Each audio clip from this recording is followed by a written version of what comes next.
Queridos, eu tenho dito há algum tempo que é muito importante as nossas reações diante de quaisquer situações.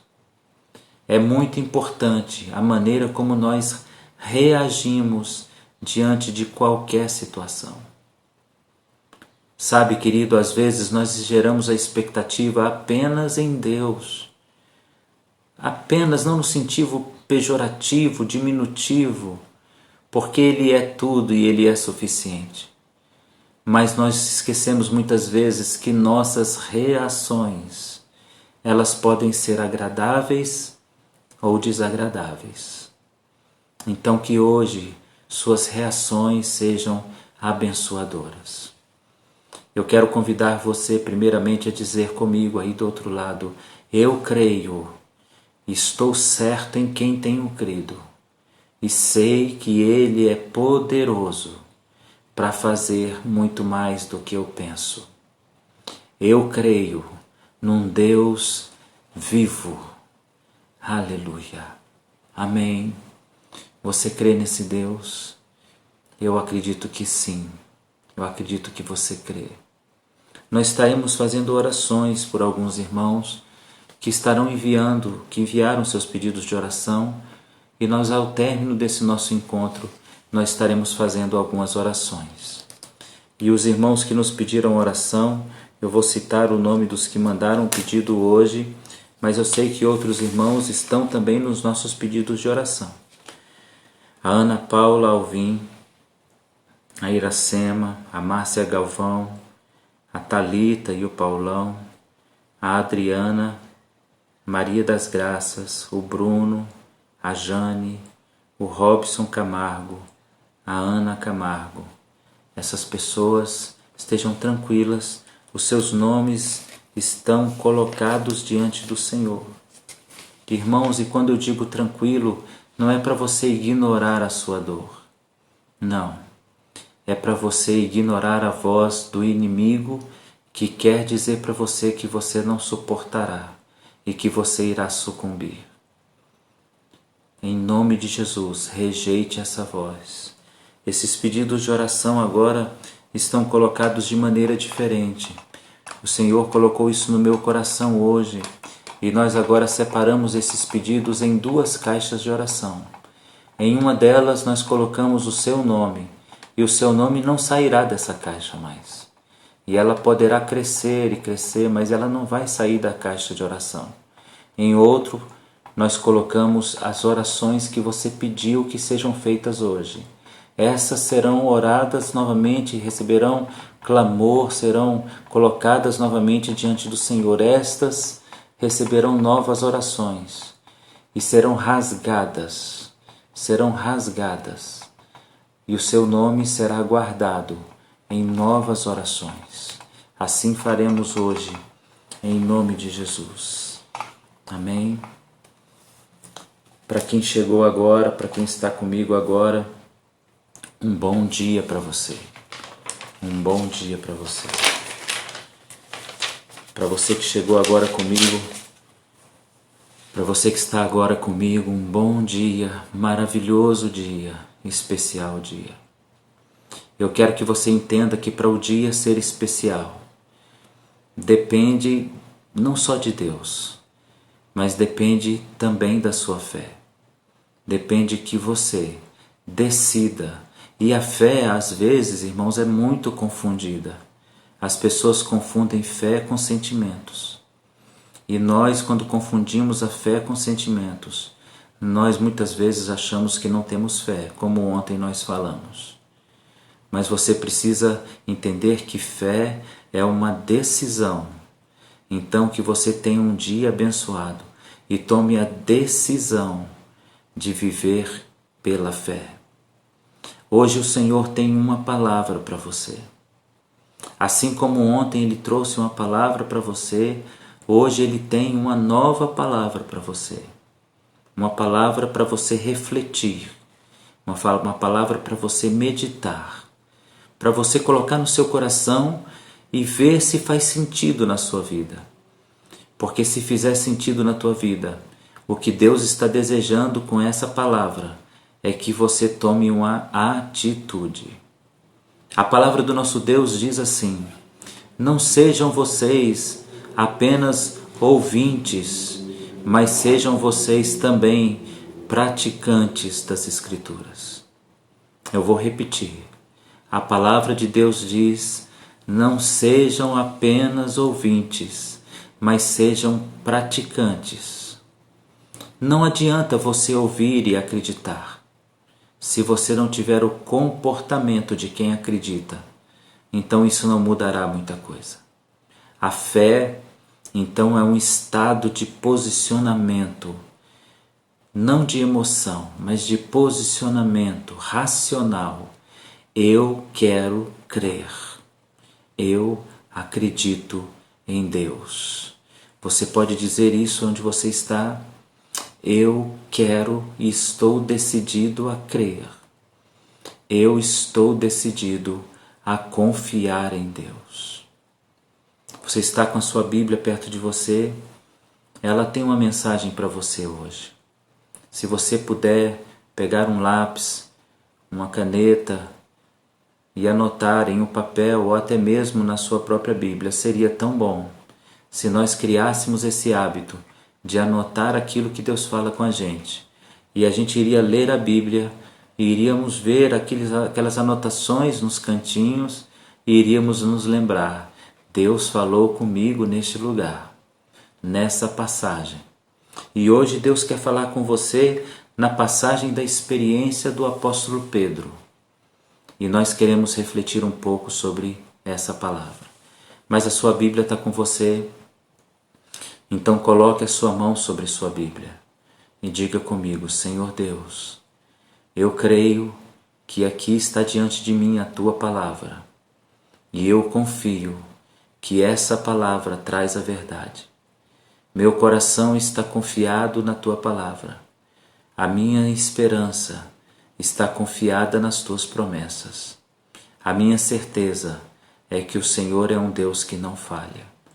Que a Bíblia possa falar comigo nessa manhã. Em nome de Jesus. Amém. Amém. Eu quero ler com você o Evangelho de João, no capítulo de número 21, no verso de número 3. E depois nós vamos fazer aquilo que fizemos ontem, uma breve reflexão para o aprendizado em nossas vidas.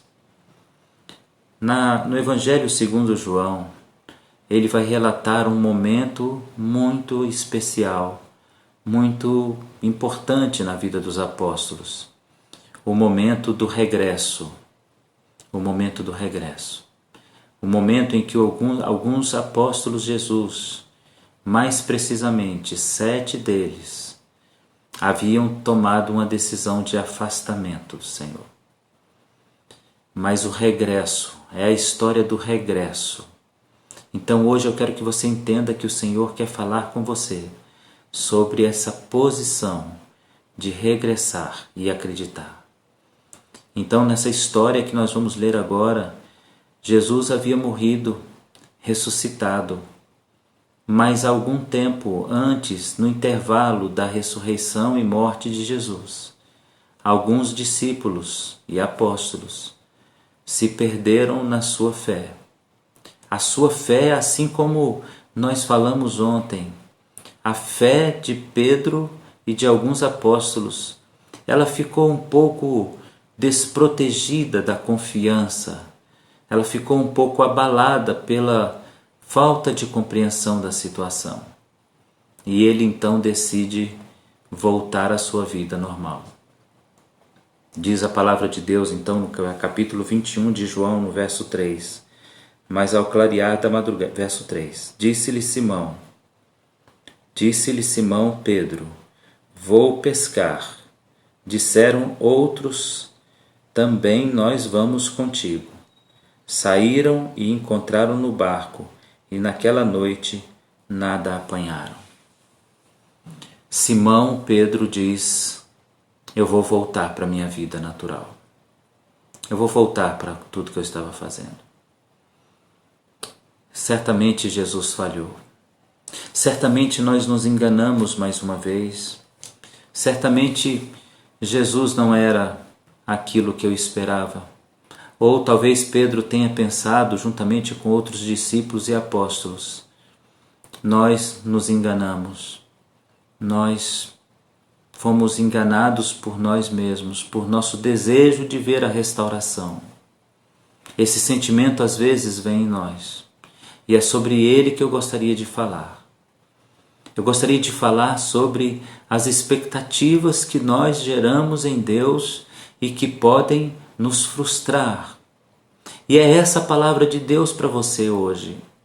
Olha só, meu querido, as nossas expectativas geradas em Deus, elas podem nos frustrar. É a primeira lição que eu tiro dessa passagem de João, capítulo 21, do regresso de Pedro e mais alguns discípulos e apóstolos, do regresso à sua vida.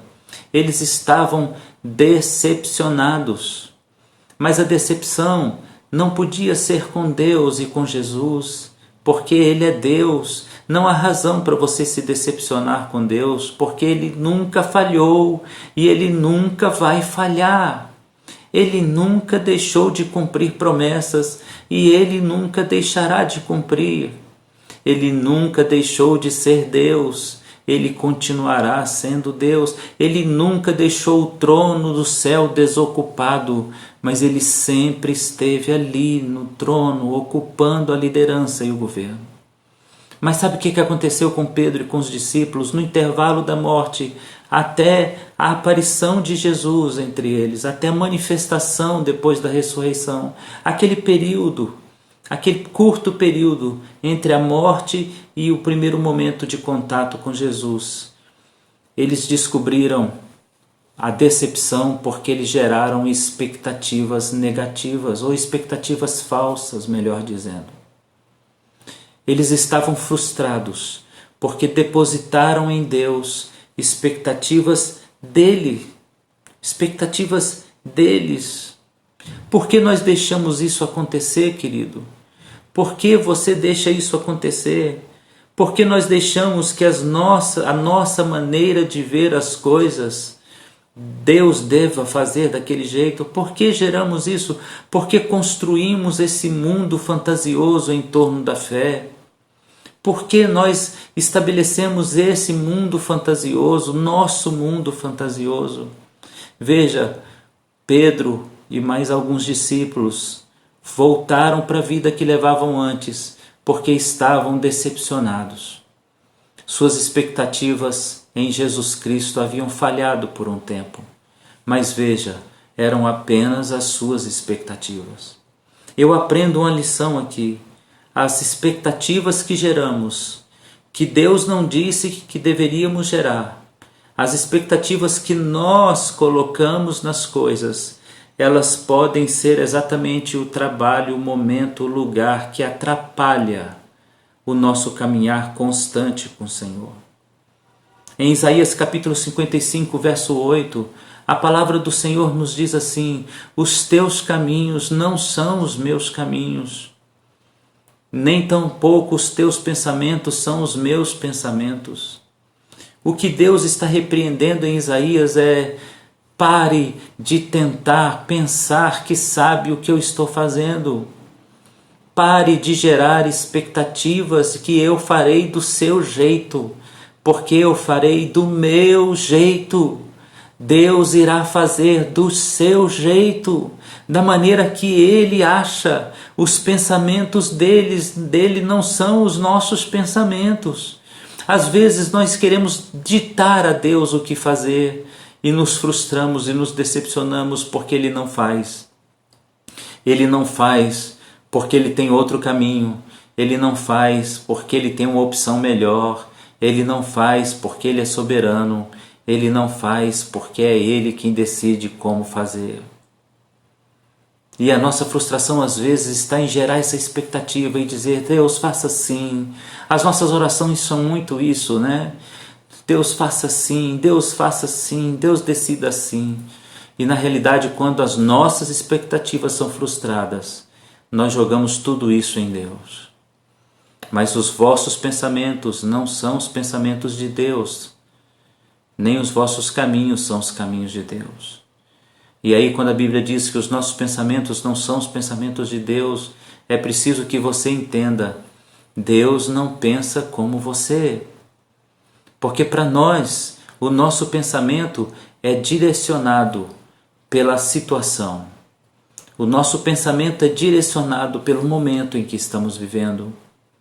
Percebe que nós somos assim? Percebe que nós fazemos assim? E aí então nós nos frustramos, mas os pensamentos de Deus não são guiados pelo momento e nem pelas circunstâncias, aleluia, mas são guiados pelo seu entendimento onisciente. Deus pensa diferente porque Ele é onisciente, Ele sabe detalhes que você não sabe, meu amado. Ele sabe detalhes que você desconhece, minha querida. Então, deixe Deus ser Deus. Pedro se decepciona com suas expectativas. Em Deuteronômio 28, verso 7, a palavra do nosso Deus nos revela algo maravilhoso. Pense comigo nisso. Olha, você talvez esteja decepcionado com você ou decepcionado com Deus por causa de alguma situação que você esperava que Deus fizesse dessa ou daquela maneira e Ele não fez nem dessa maneira e nem daquela maneira. Mas em Deuteronômio 28, 7 está escrito algo maravilhoso. O teu inimigo virá contra ti por um caminho, mas o Senhor te dará 7 caminhos para o escape. Você sabe que uma das coisas que esse texto está dizendo é: enquanto nós enxergamos apenas uma saída, pense nisso, querido, enquanto você está vendo uma saída, Deus está vendo diversas saídas. Deus está vendo diversas opções. Então, querido, suas expectativas é a primeira lição da desistência de Pedro e de alguns discípulos. Nossas expectativas podem nos atrapalhar. A segunda lição que eu tomo aqui é que as nossas frustrações geralmente fazem discípulos. Isso mesmo, a nossa frustração faz pessoas seguirem a gente no caminho da frustração. Então tome cuidado, meu querido, tome cuidado. Você está lutando tanto tempo para que o teu filho possa crer no Deus que você prega. E de repente a sua expectativa se frustra. E você, frustrado, passa a seguinte mensagem para ele com seu comportamento de falta de fé: não vale a pena. Então ele desiste. As nossas expectativas negativas fazem discípulos. Veja o que a Bíblia diz. A Bíblia diz que Pedro decidiu voltar a pescar. Mas no versículo de número 2 diz que foram com ele Tiago e João, mais 2 discípulos. Na realidade foram 7 discípulos com ele: Tomé, Natanael, os filhos de Zebedeu, Tiago e João e mais 2. Foram 7 pessoas. As nossas expectativas fazem discípulos. As nossas frustrações fazem discípulos. Pense nisso e não permita que o seu sentimento faça o teu filho ser discípulo da sua decepção. Porque a sua expectativa é a sua expectativa e você não deve gerar essa expectativa em você, de você. Você deve gerar a expectativa que vem de Deus. A única expectativa que podemos gerar é aquela que Deus fez promessa. Nessa você deve esperar. Mas na expectativa que você idealizou, que você criou, ela faz discípulos. E aí a gente perde toda a nossa obra, todo o nosso trabalho de evangelização. A terceira coisa que eu aprendo nessa história é que no verso de número 4, Jesus aparece. Pedro vai embora, mas Jesus aparece. Ele está lá na praia, enquanto Pedro e os discípulos lançam as redes. Eu aprendo uma lição maravilhosa. Ainda que tenhamos expectativas erradas e nos frustremos em nossas expectativas erradas, o Senhor nosso Deus, Ele nunca, jamais O Senhor nosso Deus, Ele nunca, jamais nos abandonará por causa das nossas expectativas. A única coisa que nos afasta de Deus é o pecado. E a única coisa que pode nos afastar do amor de Deus é o nosso desejo de não estar com Ele. Porque por Deus, Ele nos ama todo o tempo. Eu aprendo então a terceira lição. A Bíblia diz que eles estão pescando. Jesus está na praia, ali bem perto. Eu quero que você entenda, querido, às vezes você está vivendo sua decepção pela sua expectativa, mas Jesus está aqui bem perto. Ele está agora aqui bem perto de você. Creia nisso. Então aí eu aprendo uma quarta lição. Eles lançavam a rede e nada dava certo. Querido, sempre que nós fugimos de Deus por nossas expectativas, as coisas começam a dar errado. Sempre que fugimos dos propósitos de Deus, as coisas dão errado. Mas Jesus, como eu já disse, por causa de nossas expectativas, Ele não vai se afastar. Por causa de nossas frustrações e nossa momentânea falta de fé, Ele não vai se afastar. Ele estava ali. E eu aprendo uma quarta lição. Jesus disse para os discípulos que estavam no barco, e Ele disse novamente uma frase que Ele havia dito no começo do seu ministério, nos primeiros encontros com aqueles discípulos. Ele disse: lancem a rede para o lado direito. Então voltaram as redes cheias. Sabe o que eu aprendo nessa quarta lição? O Senhor sabe como fazer as coisas. Ele continua tendo o controle das coisas. Ele tem o controle da sua vida. Ele continua sabendo para que lado, para que direção você deve seguir. Ele continua sabendo o que você deve fazer agora. Ele continua sendo Deus. Aleluia! Ele continua sendo o Senhor. Ele sabe exatamente o que deve ser feito. Eu aprendo então uma quinta lição. Quando João reconhece Jesus, é o que diz a palavra. João reconhece Jesus e diz para Pedro: é o Mestre.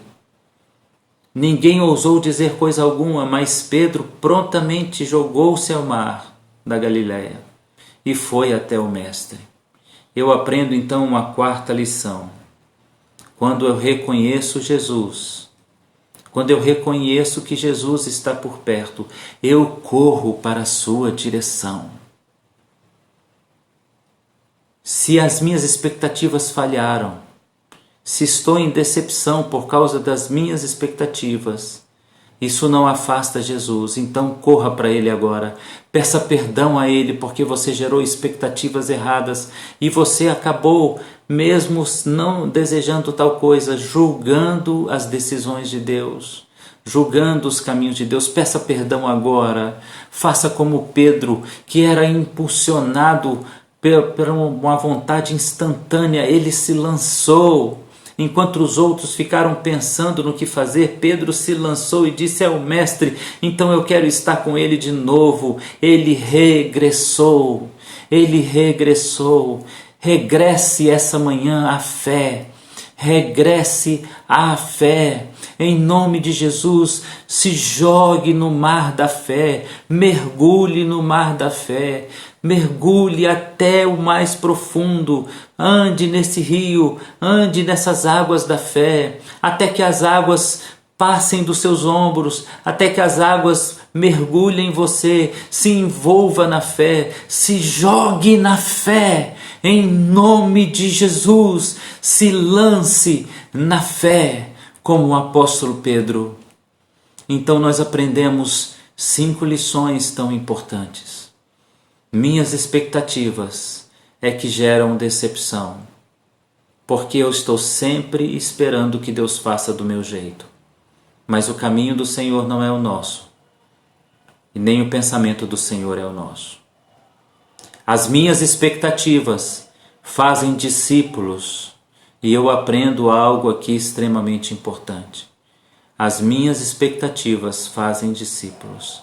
Então eu aprendo que eu tenho que tomar muito cuidado com aquilo que falo, com aquilo que faço, para que as minhas expectativas não levem comigo pessoas.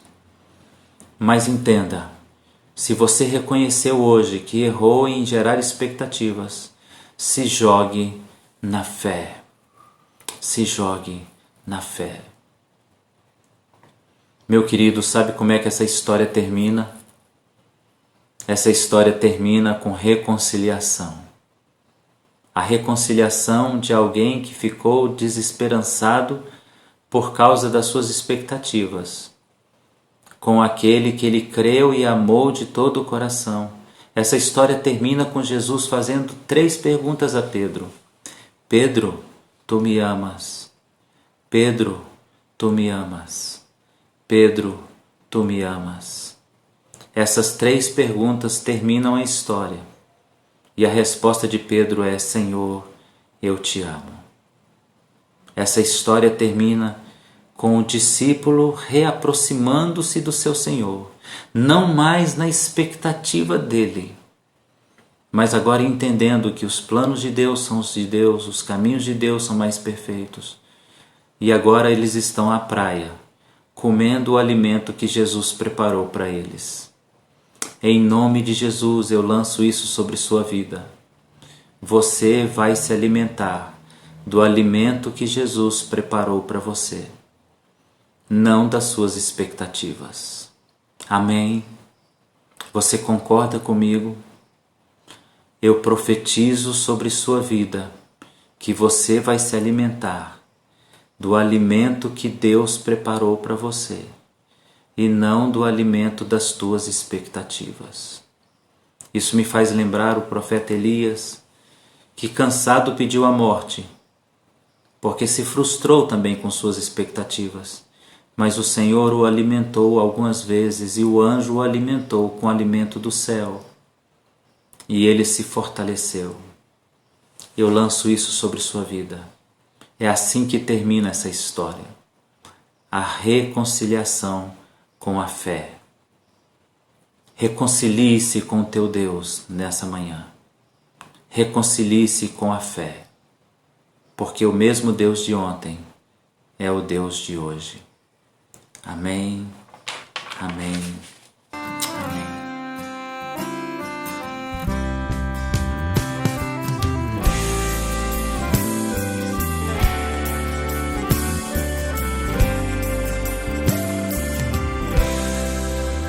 A minha alma estava longe do caminho